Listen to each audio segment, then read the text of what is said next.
Hi ನಮಸ್ತೆ, welcome back to my YouTube channel. ನಾನಿವತ್ತು ದುರ್ಗಾ ಪರಮೇಶ್ವರ ಗದ್ದಿಗೆ ಅಮ್ಮನವರ ದೇವಸ್ಥಾನದಲ್ಲಿ ಇದ್ದೀನಿ. ಇಲ್ಲಿ ದೇವರಿಗೆಲ್ಲ ಪೂಜೆ ಎಲ್ಲ ಮಾಡ್ತಾ ಇದ್ದಾರೆ.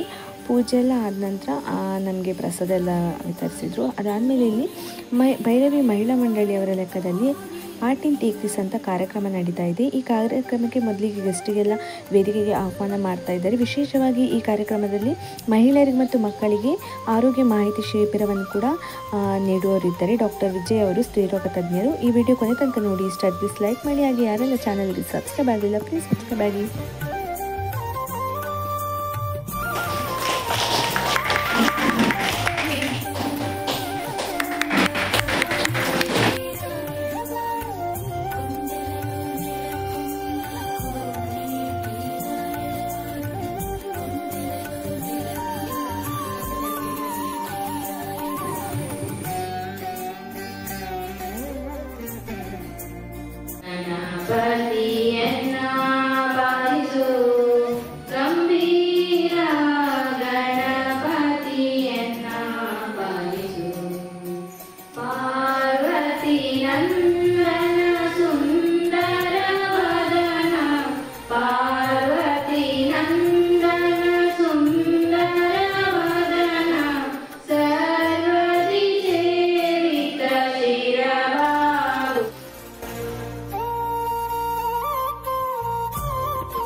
ರೀತಿಯ ಚಟ್ನಿ ಅಂತ ಮೊನ್ನೆ ಒಂದು ಕೂಡ ಮಾಡಿದ ಚಟ್ನಿ ಭಾಳ ಒಳ್ಳೆದಿತ್ತು. ಬರೀ ಬೆಲ್ಲ ಮತ್ತೆ ಹುಣಸೆ ಉಪ್ಪು ಮೆಣಸು ಅಷ್ಟೇ. ಎಷ್ಟು ರುಚಿ ಅಂದ್ರೆ ಅಷ್ಟು, ಅಂದ್ರೆ ಬೆಲ್ಲದಷ್ಟು ಹುಣಸೆ ಹಾಕಿದಾಗ ಅಂತ ಕಾಣ್ತದೆ. ಅವ್ರ ಅಮ್ಮ ಮಾಡಿಕೊಟ್ಟದ್ರಲ್ಲಿ ಅದಕ್ಕೆ ಫಸ್ಟ್ ಪ್ರೈಸ್ ಸಿಕ್ಕಿದ್ದು ನಮ್ಮ ಶಾಲೆಯಲ್ಲಿ. ಅಷ್ಟು ಚಂದ ಮಾಡಿದ್ದು ಚಟ್ನಿ, ನೋಡ್ಲಿಕ್ಕೆ ಒಳ್ಳೆದಿತ್ತು, ತಿನ್ಲಿಕ್ಕೆ ರುಚಿಯಾಗಿತ್ತು. ಮತ್ತೆ ಪತ್ರೊಡೆ ಇದೆಲ್ಲ ಒಳ್ಳೇದಾಗಲಿ ನಿಮಗೆ. ಮುಂದೆ ಇದಕ್ಕಿಂತ ಹೆಚ್ಚಿನ ಜನ ಬಂದು ಸೇರಿ ಒಳ್ಳೆ ರೀತಿಯಲ್ಲಿ ನಡೀಲಿ ಅಂತ ಹೇಳಿ ನಾನು ನಿಮಗೆ ಹಾರೈಸ್ತೇನೆ. ಅವಕಾಶ ನೋಡ್ಲಿಕ್ಕೆ ಹೋದ್ರೆ ನಾವು ಎಷ್ಟು ದುಡ್ಡು ಕೊಟ್ಟು ತರ್ತೇವೆ, ಬೆಲೆಯಲ್ಲಿ ನಮ್ದು ಜಾಸ್ತಿ, ಈಗ ರೇಟ್ ಜಾಸ್ತಿ, ಆದರೆ ಅದರಲ್ಲಿರುವ ಸತ್ವ ಅದೇ ಅಡಿಗಿಂತ ತುಂಬಾ ಕಡಿಮೆ. ಅಕ್ಕಿ ಎಲ್ಲ ಪಾಲಿಶ್ ಮಾಡಿದೆ, ನಿಮಗೆ ಗೊತ್ತಿರ್ಬೋದು, ಬಿಳಿ ಇರ್ತದೆ, ಅದರಲ್ಲೆಲ್ಲ ಸತ್ವ ತುಂಬಾ ಕಡಿಮೆ ಇರ್ತದೆ. ಮತ್ತೆ ಇದೆಲ್ಲ ಬೆಳೆಸಿರ್ತಾರೆ, ತರಕಾರಿಗಳನ್ನು ಎಲ್ಲ ಔಷಧಿ ಹಾಕಿ ಗೊಬ್ಬರ ಹಾಕಿ ಬೆಳೆಸ್ತಾರೆ. ಮತ್ತೆ ಅದರಲ್ಲಿ ಸತ್ವ ತುಂಬ ಕಡಿಮೆ. ಹಾಗಾಗಿ ಇಂಥದ್ದೊಂದು ದಿನ ನಾವು ಆಚರಣೆ ಮಾಡಿದರೆ ಇದೊಂದು ನಮಗೆ ಏನು ಕುತೂಹಲಕ್ಕೆ ಆದರೂ ನಾವು ಹೇಗೆ ಮಾಡಿದ್ದು ಹೀಗೆ ಅಂತೇಳಿ ತಿಳ್ಕೊಳ್ತೇವೆ. ಮತ್ತು ನಾವು ಮನೆಯಲ್ಲಿ ಕೂಡ ಮಾಡ್ತೇವೆ. ಇದೊಂದು ಒಳ್ಳೆಯ ಕಾರ್ಯ. ಇವತ್ತು ನಮ್ಮನ್ನು ಕರೆಸಿದ್ದು ಆರೋಗ್ಯ ಮಾಹಿತಿ ಕೊಡಬೇಕು ಅಂತ. ನೋಡ್ಲಿಕ್ಕೆ ಹೋದ್ರೆ ನಮ್ಮ ಹಿರಿಯರು ಎಷ್ಟು ಆರೋಗ್ಯವಂತರಾಗಿದ್ರು. ಆಗ ಆರೋಗ್ಯದ ಸೌಲಭ್ಯಗಳು ಕಡಿಮೆ ಇರ್ತಿತ್ತು, ಆಸ್ಪತ್ರೆಗಳೇ ಕಡಿಮೆ ಇರ್ತಿತ್ತು. ಆದ್ರೂ ಕೂಡ ಚೆನ್ನಾಗಿ ಅವರು ಕಟ್ಟಿಕೊಂಡಾಗಿ ತುಂಬಾ ಕಾಲದವರೆಗೆ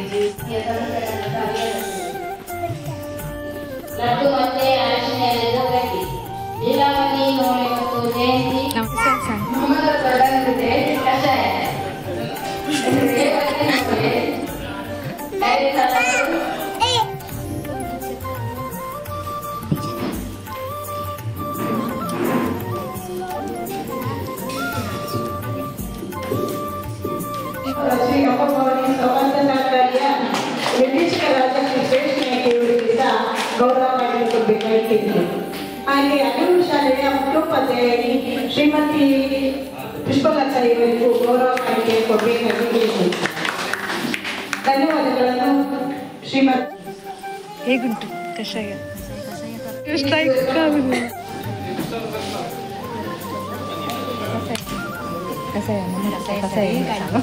ಹೇಗೆ ಸರಿ ಕಾಣಲಿ ನೋಟಕ್ಕಾಗ कैसे कैसे सा 3 लोटा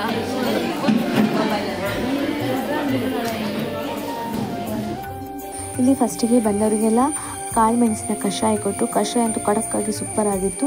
ಅದಾದಮೇಲೆ ಇಲ್ಲಿ ಅವರವರ ಮನೆಯಲ್ಲಿ ಮಾಡಿ ತಂದಂತಹ ವಿಶೇಷವಾದ ಆಟಿಯ ಖಾದ್ಯಗಳನ್ನು ಲೈನಲ್ಲಿ ಇಟ್ಟಿದ್ರು. ಅರಿಶಿನ ಎಲೆ ಗಟ್ಟಿ, ಹಲಸಿನ ಹಣ್ಣಿನ ಗಟ್ಟಿ, ಮುಲ್ಕ, ಹಾಗೆ ನುಗ್ಗೆ ಸೊಪ್ಪಿನ ಪಲ್ಯ, ಬಗೆ ಬಗೆಯ ಚಟ್ನಿ, ಲಡ್ಡು ಮತ್ತು ಹಲಸಿನ ಹಣ್ಣಿನ ಹಪ್ಪಳ, ಹಾಗೆ ಚಟ್ಟಂಬಡೆ, ಸೊಪ್ಪಿನ ಚಟ್ಟಂಬಡೆ, ಹೀಗೆ ಹಲವಾರು ಬಗೆಯ ವಿಶೇಷವಾದ ಆಟಿಯ ಖಾದ್ಯಗಳಿತ್ತು. ಹಾಗೆಯೇ ಅನ್ನಕ್ಕೆ ಹುರುಳಿ ಸಾರು ಕೂಡ ಮಾಡ್ಕೊಂಡ್ಬಂದಿದ್ದು. ಇದು ಆಟಿಯಲ್ಲಿ ಸ್ಪೆಷಲ್ ಅಂತಲೇ ಹೇಳ್ಬೋದು. ಹುರುಳಿ ಸಾರು, ಅನ್ನ, ಕುಚ್ಚಿಗೆ ಅನ್ನ ತಗೊಂಡ್ಬಂದಿದ್ದು.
ಅವನು